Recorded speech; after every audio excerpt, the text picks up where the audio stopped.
Morning, today we are in the pig sheds, so a nice early start again for me and Mark. 180 have left, they're the last ones to have gone, and we're completely cleared out now. So while it's empty and we can have a wander around without getting all the equipment stinking, we thought we'd show you some of the inside of the sheds and what we do, and then we'll do the big clean down now as well. I've already made reference in a previous video to the curtain system and how that works.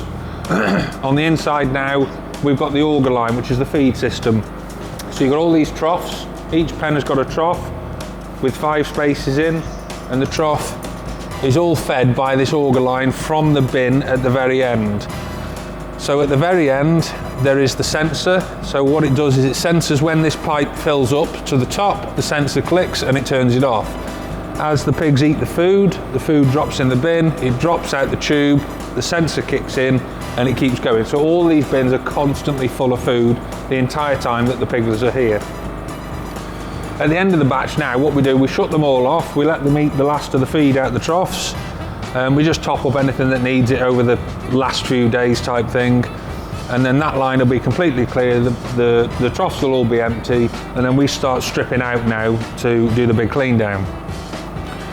So this is a pen which that door opens up, so the pen is effectively 50 foot wide by 10 foot deep, and we've got various sections which we'll show you in the start of the next batch, where we have an internal partition wall as the pigs get bigger, so we'll keep them a little bit tighter. And the reason for that is, one, in the winter months it keeps them warmer because they're closer together. They've got a blanket that we pull across the top which creates this almost like a hut environment for them. And you might be thinking, what are the strings hanging down for? Basically on the bottom of them, sometimes we'll just leave them as strings, sometimes we'll tie a branch to them or an old empty can. Basically it's a toy, just so the pigs, they've got something to play with, so it just helps keep them entertained. So the plan is now we will completely get rid of all the muck out the pens, so we scrape out with the Avant into the alleyways out the end of the building, and then what we do is we start wetting everything down, letting it soak, because everything ends up completely welded on. So we have to go through a process now of cleaning out. We don't want any organic matter left in here whatsoever, that all has to be gone. Then we'll pressure wash it, then we have a firm in who completely comes and pressure washes it and gets it pristine clean.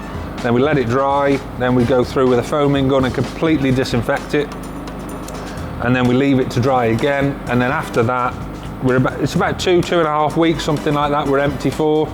Then we'll fill up again with piglets, and then we know there is absolutely no possible way there can be any form of disease or anything, if you did have any problems, carried on to the piglets of the next batch. So then when we come to clean down, we'll slide that clear tube up, tie it up the top, disconnect the trough and move it away, and then once all the organic matter's gone, like I say, we then wet everything down to start letting it soak, to make it easy when we come to pressure wash out.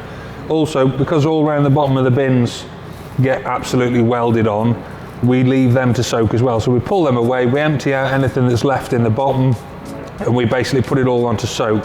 So we wet all this down and leave it, and then what will happen is Mark then, or I, will come and pressure wash this through. All this panel tin stuff, we knock the worst of it off, but this will come up even better again when the team that we have in to come and professionally do it. And we've left everything, when we designed it, we left everything 10 mil at least off the concrete. Now, when we poured the concrete floors, a little bit like a cattle building, you've got your 2 scrape alleys down the side, so they're sat down, or the concrete is sat down by about 4 inches in our case.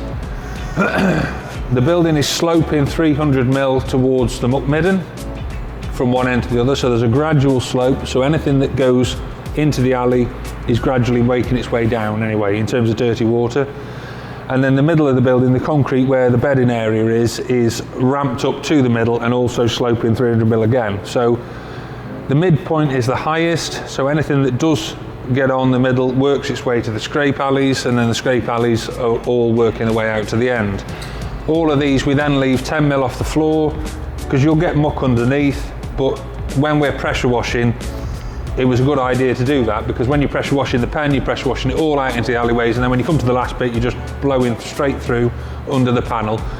If that was really close and tight, you could still get organic matter in there that you can't get rid of or get rid of easily. So by leaving a 10mm gap, it blows out nice and easy with no problems, and then we can disinfect everything and it all flows through. Water line is the other one. So water line on that side of the building, you see we've got the two bite nipple drinkers, and on this side of the building we've got the 5-space Jags drinkers. So these are on the entire time. That side, we turn that side on as and when the pigs get bigger and get let through. So the water is always in the alleyways where it's always messy. Okay, so this is the Jags drinker. So this is the 5-space that we've got, and as you can see, it's got the trough underneath it.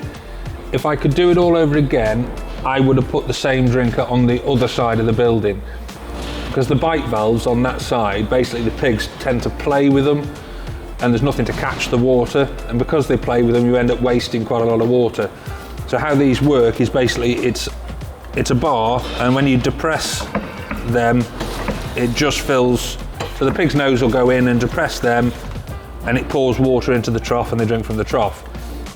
They're easy to clean. You basically rattle the door and any water comes out. So every day when you go through cleaning the pigs out, you just rattle the door when you come to shut it, and any or most of the muck, or if there's anything in there, will come straight out. And because there's always water in the bottom, nothing sort of sets either, so that's quite good. Downside is on the top side here, it gets covered in muck, and by the time the end of the batch comes and you come to clean it, are completely welded on, so it's sort of quite hard work to clean behind them. And then basically that goes up, and everything linked back through to the main system. We've also insulated everything as well. Now, although we're not a massively cold site here, it is quite windy, and we have had a couple of issues with water pipes freezing up, which obviously you don't want to have pigs or piglets or whatever you've got in without water for any period of time whatsoever. So, but touch wood, we've been quite lucky with that. We haven't had too many issues. The worst issues we've had have been at the far end where the water comes in, but generally the water is always flowing, and the pigs do generate enough heat to stop everything freezing up. So the stuff that's a bit higher up, and if the curtains are open, that the wind is directly on, we've insulated everything there. So again, how these work, basically you just bite, but you can see, because there's nothing to catch that water, it's just constantly dripping down on, well, the doors would be open normally, so down into the alleyway, but they just play with it. They like playing with it. In fact, pigs like playing with absolutely anything they can. Hence why we put the string and we put the toys and stuff in the pen, but they'll constantly be biting that all the time, and you can just imagine when you've got every pen, 2 drinkers in every pen, and there's pigs playing with it all day, that's a hell of a lot of water you're wasting. So Mark's pressure washing now out the other end. We'll go up on the gantry actually, and we'll see what he's doing and have a look, show you. Okay, so that's the Avant. So that's the little machine that we use to clear out the pens. Dead manoeuvrable, brilliant. A lot of people use a bobcat. I don't want a bobcat because I think they're too, basically they're skid steer, aren't they? So they just turn on the spot like that, which I think there's a lot of knocking around of the pens. So that's a little bit more delicate, although I can't drive it very well.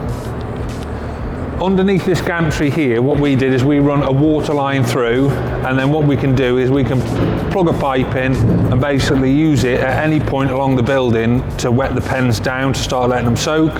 So everything in here is soaking now at the moment, has been for sort of the last 24 hours in this shed. The last of the pigs went from the other shed this morning.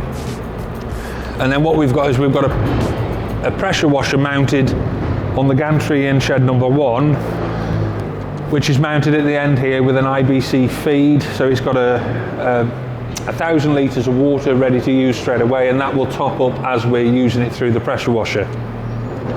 Then we've also got a mobile Bowser pressure washer that we stick in the end, but basically we use that system that's in there, the pipes all plugged together, and it'll reach all the way into this building, and we pressure wash everything down and out this end and through the doors. The other thing the gantry is used for, which obviously we'll show you later on, is this is where all the straw gets put.